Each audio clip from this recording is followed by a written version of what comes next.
Okay, back with you on the Bronx Buzz. And as I said, this is an all mayoral campaign program. And it is my pleasure to welcome in Christian Amato, who is the founder and CEO of Consense Strategies. Nice to have you with us, Christian. Great to be here, Gary. Thank you. Tell me about, before we get into this really interesting poll that you did about the mayor's race, let's talk about Consense Strategies. What is it? Who is it? What are we doing? Sure. So Consense is a multidisciplinary strategy firm dedicated to building power, especially amongst those who have been sort of the farthest from it or the farthest removed from it. So looking to expand the electoral and advocacy voice of marginalized communities, looking at expanding power for the people furthest from it, and for building real progressive movement-based change in the Bronx and in New York statewide. The concept branches into many different areas, and I know that you and your colleagues support candidates and all that kind of traditional power making stuff, if you will. But this a poll that you did, this is the 2021 Bronx-wide mayoral poll. Talk to me about why you did it and how it worked, and et cetera, because we're going to take a look at some of those results. Yeah, absolutely. The Bronx historically has been marginalized and excluded consistently. And we thought that we had a really exciting opportunity here, especially with this mayor's race, to bring the Bronx's voice front and center in the political discussion. And we thought that the best way to do that was by polling the Bronx in a dedicated poll, which is something very rare. But utilizing our resources, especially our data and analytical resources to do this work is not only beneficial to the candidates, but to Bronxites forming their opinions on the mayor's race. As you know, I have, and BronxNet has been, we've done debates for decades. We have, followed all the races.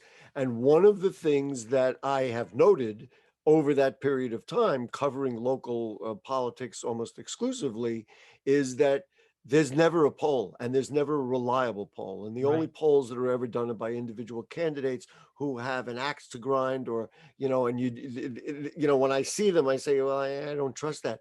This would, and then the other thing I do want to mention is that normally the Bronx, they take the Bronx, 1.4 million people, and they put them in a poll of New York City, and we get like a little blurb. Oh, by the way, this is what the situation is in the Bronx, and we don't focus on it. This was in a case, and I got the numbers here. You surveyed, let's see, 14,000, almost 14,300 people.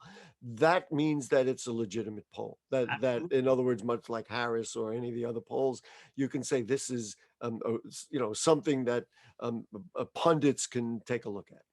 Absolutely. In looking at the poll, about 23% of the initial folks surveyed ended up responding. So over 14,000 people, responded to our poll, which was conducted as a robocall.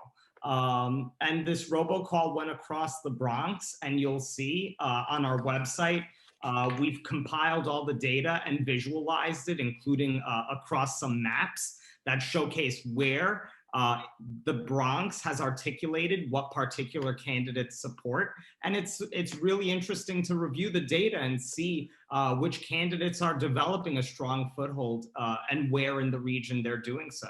And one of the things that is fascinating, and it is an indication of the level of responsibility of your work, is all the breakdowns, that there are age breakdowns, there's Spanish speaking and non-Spanish speaking, obviously there's gender breakdowns. I think it's incredibly instructive. We're going to show in just a minute the overall, we'll just look at the overall results. What is interesting to me is all of the different types of information that you studied, and I'd be curious to know if there was anything that stuck out to you that you said, well, wait a minute, I didn't realize this is what people thought. So tell me a little bit about that. Were there surprises for you? Yeah, absolutely. There were a handful of surprises. I think there are some pieces of the data that make a lot of sense. For example, when I look at Eric Adams, Sean Donovan, and Catherine Garcia's performance in the borough right now, it really lines up to the way they have been spending their money on digital ad buys. And it shows that they've been very effective in their spending in making sure that they're targeting voters through digital means. But what was shocking to me was the disparity in RCV, ranked choice voting awareness. I was shocked to see that 48% of English speakers had never heard of ranked choice voting, Wow. compared to only 31% of Spanish speakers who had said they'd never heard of it. And I think that, we all sort of felt that, historically white communities or communities that had older folks living in them may have been easier to target and easier to educate for ranked choice voting. But what we're finding is that they're actually harder to reach. And I think that that is a real glaring Wow. issue in turnout for this year. That is absolutely fascinating, especially given the amount of material that I've seen about it. Could be that some people are just glazing over it and saying, "Ah, whatever," that kind Right. of thing. So let's just look at the overall mayoral support Bronx wide, which is a real nice bar graph that you had up there. 30% of the people surveyed uh, put Eric Adams first. And Right. then it looks like Donovan and Garcia are just about neck and neck after that. I That's think it's surprising in a way because number one, citywide, of course, the big talk is about Andrew Yang being the favorite, and certainly in the progressive leaning Bronx, you might make the assumption that Diane Morales or Maya Wiley and even Scott Stringer, although his campaign has some issues right now, we know that, would take hold. I just think it's fascinating. I, I I think you Well, you know what? And what's interesting there is that Diane Morales actually takes fourth place away from Andrew Yang amongst Spanish speaking voters. And uh, so there is an opportunity for Diane to be still pretty competitive in the race, I think, if she uses this information and speaks to the right people now. And let me just interject. I was at an Yeah, event in the North Bronx yesterday, but we were recording this on Monday, so it was Sunday, and yeah, I saw people handing out Diane Morales literature, and they said she's going to come by here next week. So yeah. that would suggest that they are either using the information or at least following up on what your advice might be. Yeah, I think that every candidate is looking at this data and trying to take some information from it to, enhance their campaign strategy. There's still 46 days till election day. So a lot can happen. We've seen in the special elections that early voting turnout is very low. So this election will be decided on election day. And so there's a lot of room for people to take insights from this information and reshape their campaigns in order to continue being competitive or to grow competitively. Do you anticipate following up and maybe doing a June 1st poll, or is this really the one?